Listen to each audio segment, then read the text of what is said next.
Bon café la team, bonne semaine, le premier café de la semaine, on le prend ensemble grâce à ces premières, on va se régaler. Ce week-end, j'espère que vous avez passé un bon week-end, vous êtes certainement régalé avec la mini formation sur la connexion émotionnelle et je vous prépare tout de suite une formation qui va être sympa, qui va être sur, j'ai pas envie de vous le dire, je sais pas. Vous allez peut-être voir un peu pendant cette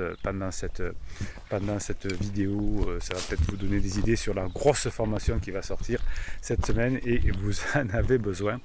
Je rappelle d'ailleurs que les formations et les coachings, c'est un descriptif de ces vidéos. Le coaching, c'est 1 heure de coaching.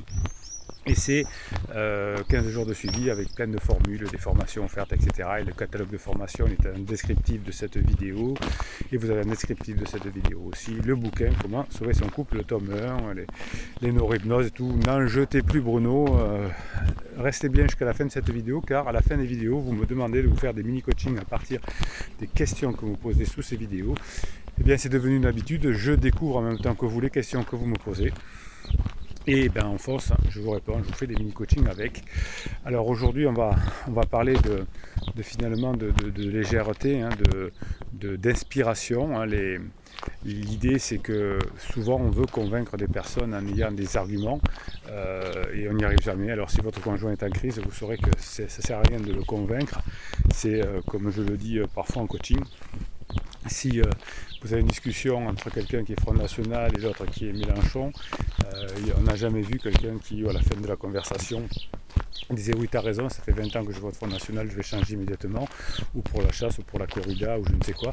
Donc il y a plein il y a tout un tas de... les conversations ne sont pas faites la plupart du temps pour faire changer d'avis à quelqu'un, mais plutôt pour passer des bons moments ensemble, pour inspirer quelqu'un.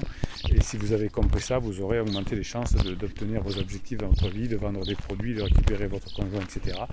Une conversation ne sert pas à convaincre quelqu'un, ça n'est jamais arrivé, je ne sais pas pourquoi on continue. Alors sur des trucs légers avec des amis où on a le même objectif, ça va.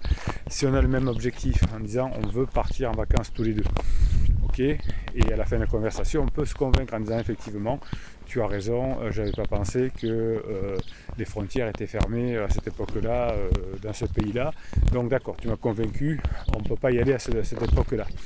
Donc ça va. Mais une conversation ne sert évidemment n'est évidente que quand il y a des objectifs communs. C'est pour ça que quand on commence un coaching de couple, si vous faites le coaching à deux, ça arrive fréquemment, eh bien je vous demande l'objectif que vous avez, et si on n'a pas un objectif commun, ça ne sert à rien de travailler. Donc une conversation ne va pas servir à convaincre l'autre, mais à créer des émotions avec l'autre, à passer un bon moment avec l'autre, et tout ça va faire que finalement vous allez inspirer l'autre. Donc une conversation sert essentiellement à inspirer. Et de temps en temps, du coup, vous aurez une conversation qui va marquer le tournant majeur de votre relation avec votre conjoint en crise. La conversation que vous allez avoir, le bon moment que vous allez passer avec votre conjoint en crise va lui faire porter un regard différent sur vous-même et va ouvrir son esprit à de nouvelles possibilités. Donc ça, c'est parce que vous aurez passé un bon moment ensemble. Cette conversation que vous aurez eue avec votre conjoint en crise va lui insuffler de l'énergie, de l'espoir, de la motivation. Donc c'est pas en critiquant la personne, c'est pas en lui disant ce qu'il doit faire, ce qu'elle doit faire, que vous allez arriver à ceci. Donc les conversations inspirantes, les moments inspirants que vous allez passer avec votre conjoint vont finalement précéder ce changement d'orientation et cette décision majeure. Mais ce n'est pas une seule conversation qui va devenir inspirante, c'est l'ensemble de faits que vous allez passer ensemble, de beaux moments que vous allez passer ensemble, d'énergie que vous allez passer ensemble, des moments légers qui vont faire que finalement l'orientation et la décision va se faire petit à petit. Votre interlocuteur finalement, quand il est en crise, va être finalement bouleversé parce que vous l'avez touché émotionnellement. Ça fait bouger des choses émotionnellement. C'est super rare qu'on puisse faire bouger quelqu'un intellectuellement, juste quand vous aurez des objectifs communs effectivement. Donc vous allez finalement pour provoquer ces discussions inspirantes finalement, si vous reconnaissez les compétences de votre conjoint, si vous l'encouragez à formuler ses ambitions, si vous l'encouragez à concrétiser, le type d'échange qui fait que ça peut changer quelque chose dans la relation avec votre conjoint, il n'est pas axé sur le conseil, il n'est pas axé sur le mentorat, mais au contraire, il va permettre à votre conjoint de rêver et de croire en son potentiel. Vous savez qu'un conjoint en crise a des problèmes d'estime de soi, c'est pour ça que quand on est en crise on a beaucoup de problèmes d'estime de soi, et ces problèmes d'estime de soi vont faire que finalement on va croire que mes problèmes viennent de l'autre.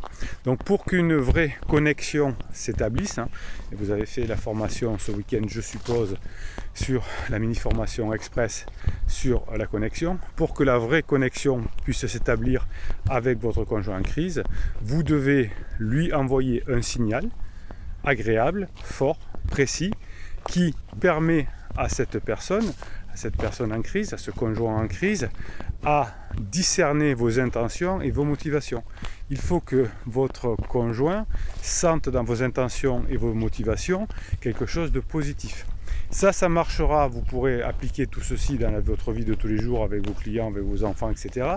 Si vous avez une intention, une motivation qui est liée à une émotion positive, la joie et la surprise. Si ce que vous faites est lié à cette émotion-là, à cette joie-là, à cette surprise, si c'est fait pour passer un bon moment, eh bien vous allez faire que cette conversation va devenir inspirante pour la personne. Okay ? Si au contraire vous faites que cette conversation est faite pour manipuler la personne, si vous appelez pas la personne parce que vous voulez faire un silence radio, parce que vous voulez faire un film moi je te suis, eh bien l'émotion qui est associée à votre discours, même si vous êtes un bon acteur, même si vous ne le montrez pas, eh bien va faire que la personne va le ressentir par son neurone miroir.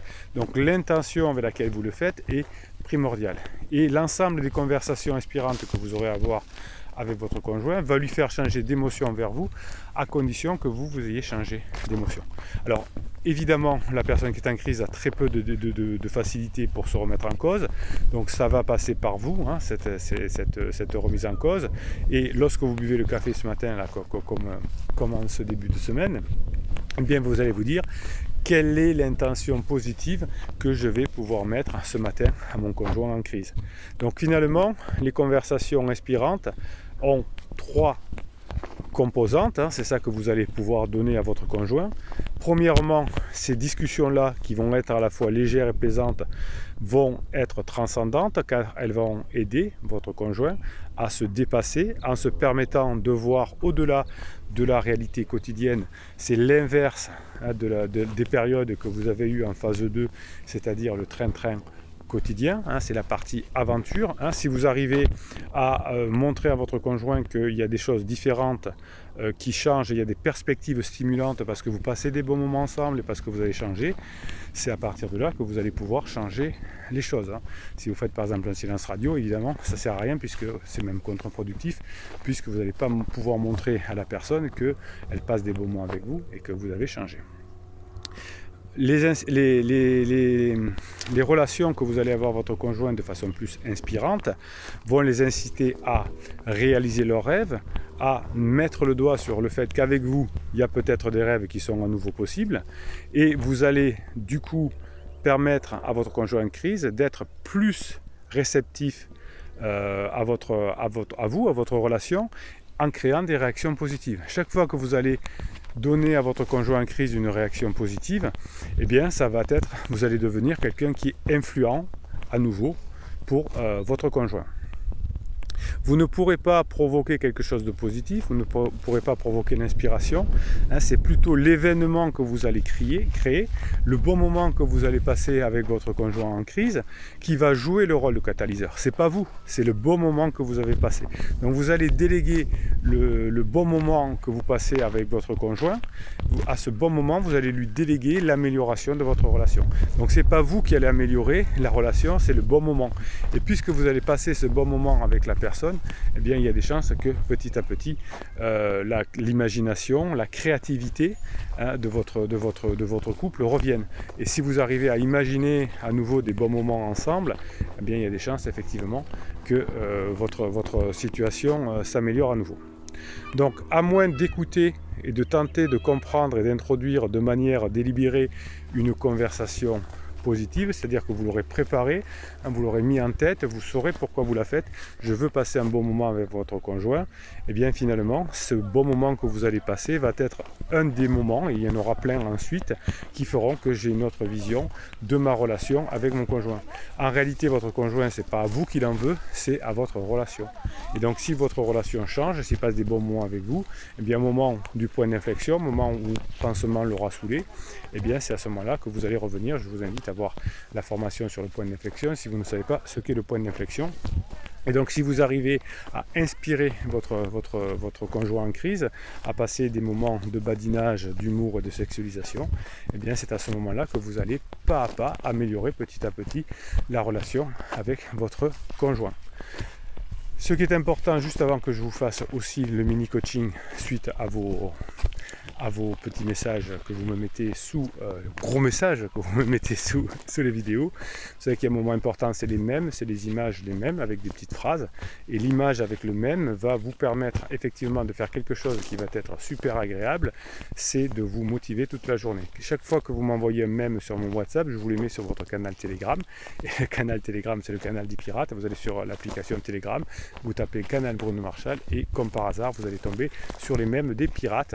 Et ça va vous remonter le moral. Je vous dis quelques mèmes et juste après on fait le mini coaching que vous attendez tous. Et puis un jour on s'en fout et ça fait du bien.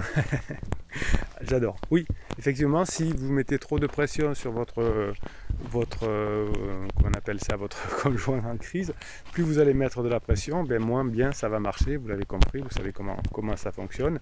Et donc si un jour vous arrivez à prendre du recul, à monter dans l'hélicoptère avec Cerise, eh bien c'est là que la situation va commencer à s'améliorer. Ensuite, ça c'est votre partie de couple et votre conjoint va devoir faire sa partie aussi, mais vous aurez fait la même à partir du moment où vous allez relâcher cette pression.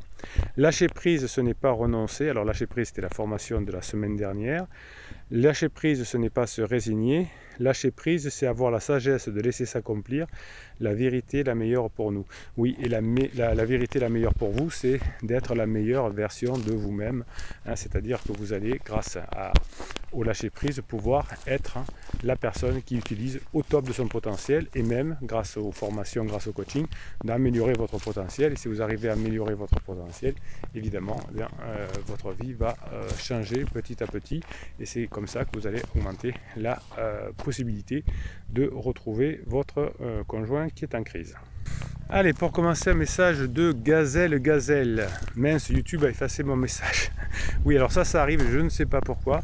De temps en temps, vous mettez des messages qui s'effacent. Alors je les vois bien en notification, mais après, ils n'apparaissent plus dans le fil.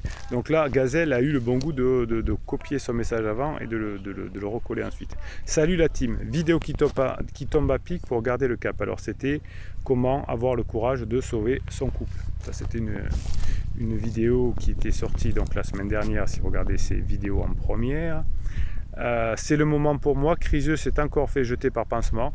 Oui, alors ça arrive très souvent. La relation entre pansement et Criseux, évidemment, vous avez bien compris, n'est pas faite pour durer. C'est deux êtres mal construits.